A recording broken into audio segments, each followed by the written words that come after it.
Welcome back to Investing Tips. Hope everyone's doing well. They say money can't buy happiness, but it can surely do a lot of things that make you happy. Be it traveling the world, owning your dream car or mansion, or be it pursuing your careers and ambitions, money certainly plays a very important role in all that you do in life. Now, imagine if you were financially independent, had no debts to pay, and didn't have to worry about going bankrupt. What fun that would be! Not only would you be able to live your life on your own accord, but you could also afford every luxury you have ever wished for in life. So that's what we will be discussing today through 10 steps to achieve financial freedom. Keep watching until the very end and don't miss out. Number 10. Understand your present financial position. You can't achieve financial freedom without knowing your starting point. Looking at the amount of debt you have, savings you don't have, and how much money you need can be a depressing reality, but this is a valuable step in the right direction. Start by calculating your debts and savings. Compile a list of all your debts: mortgage, student loans, car loan, credit cards, and any other debt you may have accumulated. Don't forget to include any money you may have borrowed from friends or family members over the years. Now, take a deep breath, and another one. Then add up all the numbers. How much debt do you have? If it's a big number, don't freak out. We have the right advice for you in the video. Next, take a look at all the money you have saved up. Compile a list of all your savings accounts, stocks, company stock matching programs, company retirement matching programs, and retirement plans. Then we'll add the recurring monthly payments you receive, such as salary, side hustle money, and so on. Keep these numbers in mind as we work through the next few financial freedom tips. Number 9. Look at money positively. Debt can definitely be a little bit discouraging, but remember that money is a good thing, even if it seems to carry a lot of burdens right now. You deserve to achieve financial freedom, so don't be ashamed of wanting money. And so the biggest obstacle that many people experience when it comes to making money is that they feel like having money is bad. Many feel guilty for having it and guiltier for wanting it.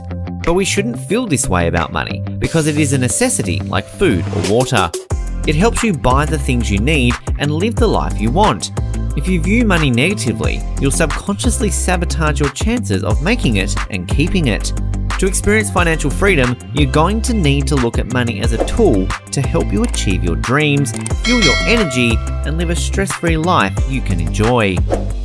Number 8. Write down your goals. Why do you need money? Do you want to get rid of debt for good? Are you desperate to escape the 9-to-5 grind? Is there a place you've always wanted to travel to? Do you need to save for a wedding, kids, or retirement? If you want to achieve financial freedom, it's going to be easier when you tie it into an emotional goal. Write your reasons. Don't leave anything out. If you're interested in more detail, you can break down these goals into mini goals that help you achieve the main goal. Yes, making money takes time, but a year is a long time to make progress on your goals. Make sure your goal is tied to a specific number that you want to hit. Believe it or not, you'll start working towards those goals without even realizing it. Knowing exactly what you want to achieve makes achieving financial freedom a million times easier.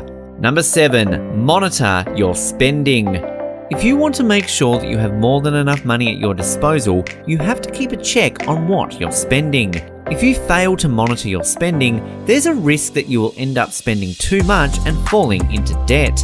An important step towards financial freedom is tracking your spending. You can use a tool which will let you know how much money you're spending, which categories you've overspent in, how much money is in all of your accounts, and how much debt you have. A great feature of financial tools is that they'll also let you set goals. You can keep track of your goals and know the exact month you'll be expected to hit the goal based on how much money you keep putting in, keeping you accountable and reminding you to keep putting money towards it for you. Number 6. Pay yourself first. You've probably heard the expression pay yourself first before.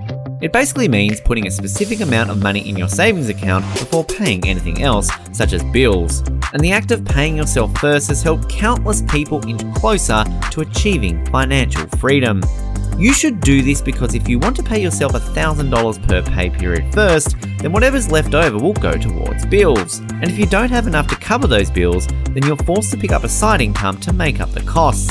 By paying yourself first, you guarantee that you're always putting money aside to invest in yourself. By doing the opposite, you only get whatever is left over, which usually isn't substantial enough to help you experience financial freedom. You can pay yourself first in other ways too. For example, if your company has a retirement savings program, you can ask to have money withdrawn for your retirement. That way, you're investing in yourself and your future first. The money gets deducted from your pay, so everything that's left over is money that you can put aside for your bills and expenses. Number 5. Spend less. Probably the reason why Warren Buffett is one of the richest people is because he doesn't spend much. In 1958, he purchased a 5-bedroom home for $31,500 and hasn't moved out of it since. His net worth, an astounding $90.3 billion. He can afford a bigger and more expensive home, but the truth is, plenty of rich people don't look like rich people. Zuckerberg literally wears the same boring t-shirt and jeans every single day. Buying less stuff can actually help you get richer. By spending less, 2 things work in your favor. 1, you'll have more money to put aside for your financial freedom. 2, you'll learn that you actually need a lot less stuff to survive, which also helps you put aside more money. Our next point also covers this.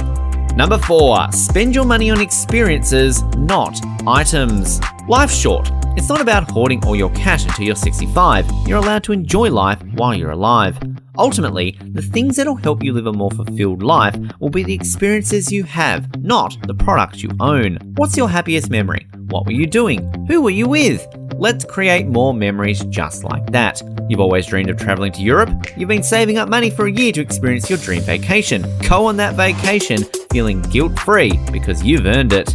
Or you can become a digital nomad and travel the world while working abroad. Life is made up of moments. The best ones come from quality time spent with family and friends. While some products can help bring you closer to your family, like weekly family video game night, most of them don't add much value. Spend money for your own enjoyment so you don't have to pretend to have more money. Number 3, settle your debt.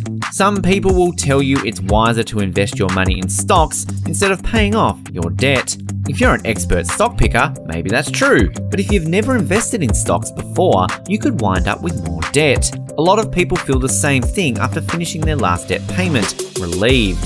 If you have $50,000 of debt, even if you have $30,000 cash in the bank, you can't really call yourself financially free. You're still $20,000 in the hole. While paying someone else isn't as glamorous as having money in the bank, it does bring you closer to financial freedom. There are 2 main methods of paying off debt: snowball and avalanche. Snowball is when you pay off the smallest debt first, while avalanche is when you pay off the debt with the highest interest rate. You need to decide what works best for you. Number 2, create additional sources of income. It's always wise to have an extra earn, especially if you're serious about financial freedom. You've got to sacrifice some blood, sweat, and tears. Your 9 to 5 might not cut it.